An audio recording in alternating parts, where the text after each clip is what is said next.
YCP అధినేత జగన్మోహన్ రెడ్డి గారు 2024లో కేవలం 11 సీట్లతో సర్దిపెట్టుకున్నారు.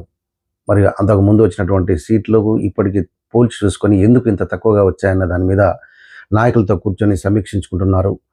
గత కొన్ని రోజులుగా పరిశీలనలు చేస్తున్నారు.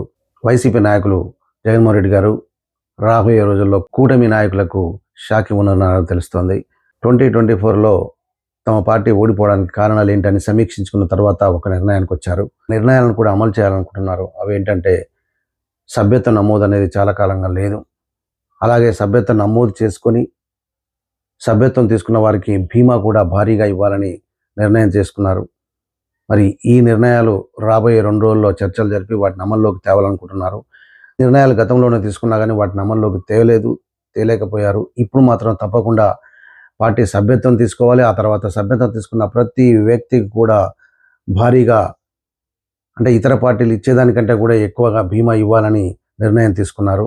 త్వరలో వీటిని అమలు చేయాలని కూడా ప్లాన్ చేస్తున్నారు. సో వైసీపీ అధినేత జగన్ తీసుకునే ఈ నిర్ణయాలు ఎంతవరకు సఫలీకృతమవుతాయి అనేది ఆలోచిద్దాం. జగన్మోహన్ రెడ్డి గారు తీసుకునే ఈ నిర్ణయాలు ఎంతవరకు సఫలీకృతమవుతాయని మీరు అనుకుంటున్నారు? కామెంట్ సెక్షన్లో కామెంట్ చేయండి. ఇలాంటి లేటెస్ట్ అప్డేట్ ఎప్పటికప్పుడు మీకు అందిస్తుంది ఈ నామాల media. Please do subscribe Namala media. Thank you.